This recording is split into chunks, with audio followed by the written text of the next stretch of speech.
अगर आप सूरज की तरह चमकना चाहते हैं तो पहले आपको सूरज की तरह तपना होगा। सपने वह नहीं है जो आप नींद में देखते हैं, सपने वह हैं जो आपको नींद ना आने दें। इंतजार करने वालों को सिर्फ इतना ही मिलता है जितना कोशिश करने वाले पीछे छोड़ देते हैं। तो दोस्तों, ये जो कुछ विचार मैंने आपके सामने पेश किए हैं, ये मेरे नहीं है, ये हमारे भारत के 11वें राष्ट्रपति डॉक्टर APJ अब्दुल कलाम के हैं, जो कि हमारे भारत के 11वें राष्ट्रपति थे और इनको भारत के सबसे महान वैज्ञानिकों में से एक माना जाता है। और ये इनको जो है हम मिसाइल मैन के नाम से भी जानते हैं। आज दोस्तों इनका बर्थडे है, तो इसी खुशी में मैं आप सभी को जो है इनकी कुछ बातें बताने वाला हूँ, इनका जीवन परिचय जो बताने वाला हूँ। अगर आप भी हमारे भारत के राष्ट्रपति डॉक्टर APJ अब्दुल कलाम से प्यार करते हैं, अगर आप भी इनका सम्मान करते हैं, तो इस वीडियो को शुरू से लेकर आगे तक का जरूर देखिएगा, क्योंकि मैं इस वीडियो में आपको पूरा जीवन परिचय जो है इनका देने वाला हूँ। तो वीडियो अगर आपको पसंद आए तो आप इसे लाइक शेयर जरूर करें। तो दोस्तों, मैं वीडियो को शुरू करता हूँ बिना टाइम गवाए। और दोस्तों, वीडियो के नीचे आपको कमेंट जरूर करना है कि आपको वीडियो कैसी लगी और इसको ज्यादा से ज्यादा शेयर करें, पूरे इंडिया में इसको फैला दें, ताकि आपके सभी दोस्तों को जो है हमारे डॉक्टर APJ अब्दुल कलाम के बारे में पता चल जाए। तो वीडियो को शुरू करते हैं बिना टाइम गवाए। डॉक्टर APJ अब्दुल कलाम को भारत के 11वें राष्ट्रपति के तौर पर अधिक जाना जाता है, जो कि साल 2002 से लेकर साल 2007 तक भारत के राष्ट्रपति के पद पर रहे थे। इससे पहले अब्दुल कलाम विज्ञान क्षेत्र में सक्रिय थे। कलाम ने तमिलनाडु के रामेश्वर में जन्म लिया था, वहीं पर उनका पालन पोषण जो है किया गया था। शिक्षा के लिहाज से उन्होंने अंतरिक्ष विज्ञान और भौतिक विज्ञान की पढ़ाई की थी। अपने करियर के अगले करीब 40 सालों तक वे भारतीय रक्षा अनुसंधान और विकास संगठन यानी संक्षेप में कहें तो DRDO और भारतीय अंतरिक्ष अनुसंधान संगठन यानी ISRO में वैज्ञानिक और इंजीनियर के पद पर रहे थे।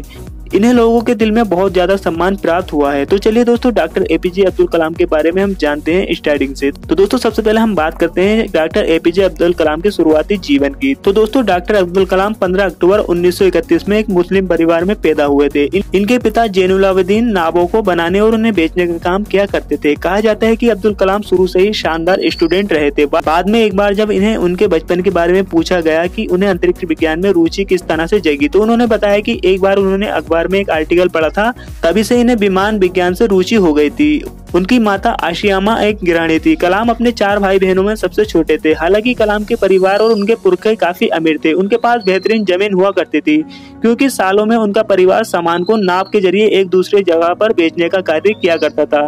पर कलाम के बचपन के समय उनका बिजनेस कम हो गया था, जिसकी वजह से परिवार की आर्थिक हालत जो है खराब हो चुकी थी।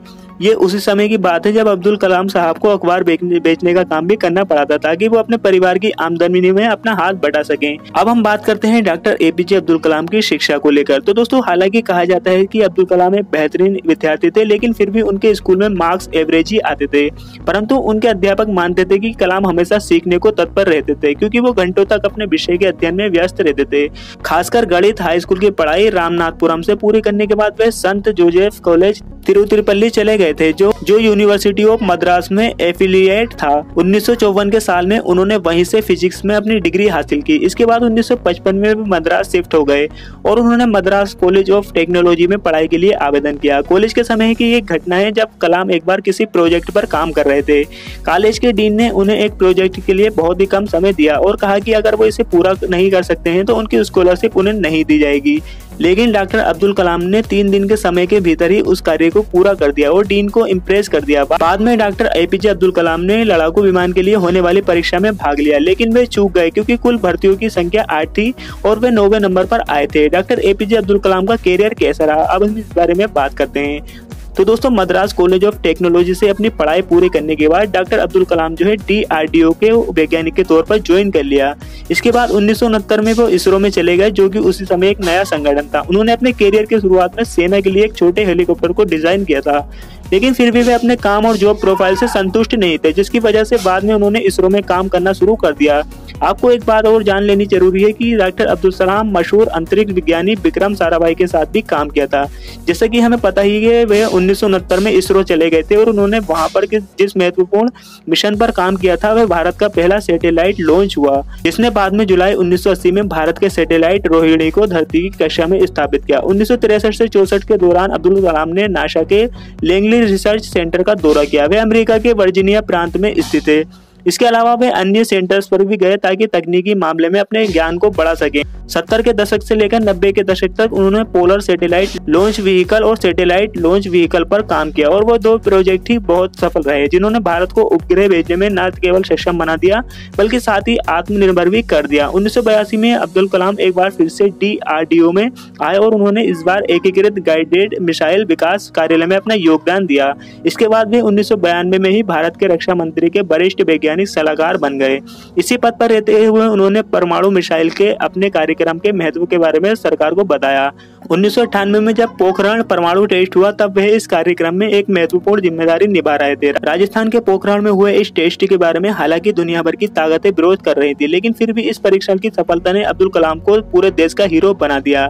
इसके बाद साल 2002 में कलाम NDA की तरफ से राष्ट्रपति चुनाव के लिए नामांकित हुए, जिसकी कांग्रेस पार्टी और समाजवादी पार्टी दोनों ने समर्थन किया और भारत के 11वें राष्ट्रपति के तौर पर 18 जुलाई 2002 को उन्होंने शपथ ली। राष्ट्रपति पद पर रहने के दौरान डॉक्टर अब्दुल कलाम ने निश्चय किया कि वे अधिक से अधिक नवयुवक लोगों से मुलाकात करेंगे और इसी के चलते उनकी लोकप्रियता में इतना इजाफा हुआ कि वह नौजवानों के यूथ आइकॉन बन गए। NTV ने उन्हें 2003 और 2006 में यूथ आइकॉन के लिए नामांकित भी किया। राष्ट्रपति पद पर रहने के दौरान उन्होंने लोगों से इतना प्रेम मिला कि वे लोगों के राष्ट्रपति के तौर पर जाने लगे। तो दोस्तों डॉक्टर APJ अब्दुल कलाम की मृत्यु कैसे हुई? तो दोस्तों 27 जुलाई 2015 को उन्हें हार्ट अटैक आया और जब वे IIM शिलोंग में लेक्चर दे रहे थे उस समय छात्रों ने रूबरू होने के दौरान उन्हें हृदयघात की शिकायत हुई और 83 साल की उम्र में एक महान वैज्ञानिक की मौत हो गई। हालांकि ये जानकर बताते हैं कि जब वो सीढ़ियां चढ़ रहे थे तभी उन्हें काफी असहज महसूस हो रहा था। 6:35 पर जब उन्हें छात्रों के बीच केवल 5 मिनट ही हुए थे वे गिर पड़े। हालांकि उन्हें जल्दी ही नजदीकी अस्पताल ले जाया गया, लेकिन वहां अस्पताल पहुंचे तो पता चला कि उनके जीवन का कोई संकेत नहीं है। मौत की वजह कार्डियक अरेस्ट बताया गया है। मौत के बाद उनके सबको हेलीकॉप्टर के जरिए शिलोंग से गुवाहाटी लाया गया, जहां से नई दिल्ली के लिए एक विमान में उन्हें लाया गया। 28 जुलाई को उनका शव दिल्ली सुबह पहुंचा। एयरपोर्ट पर उनके सम्मान में दिल्ली के मुख्यमंत्री अरविंद केजरीवाल और प्रधानमंत्री व देश को तीनों सेनाओं के मुखिया खुद एयरपोर्ट पहुंचे। 29 जुलाई की सुबह उनके पार्थिव शरीर को राष्ट्रीय ध्वज में सम्मान के साथ लपेटा गया और उन विमान से पालम एयरबेस ले जाया गया, जहां वहां पर उन्हें मदुरई ले जाया गया। वहां से उनके जन्म स्थल रामेश्वरम ले जाया गया। वहां पर एक लोकल बस स्टैंड पर उनके पार्थिव शरीर को शाम 8 बजे तक लोगों के दर्शन के लिए रखा गया ताकि लोग अब्दुल कलाम साहब के आखिरी दर्शन कर सकें। 30 जुलाई 2015 को कलाम साहब का अंतिम संस्कार कर दिया गया है, जिसमें 3.5 लाख से अधिक लोग शामिल थे। तो दोस्तों आशा करता हूँ वीडियो आप सभी को बहुत ही ज्यादा पसंद आई होगी और आप समझ ही गए होंगे हमारे भारत के 11वें राष्ट्रपति डॉक्टर अब्दुल कलाम के बारे में। तो दोस्तों इस वीडियो को इतना ज्यादा शेयर करो ताकि आपके सभी दोस्तों को इनके बारे में पता चल जाए। तो वीडियो अगर आपको पसंद आए नीचे कमेंट करके जरूर बताएं और आपको हमारी ये वीडियो कैसी लगी और दोस्तों आपके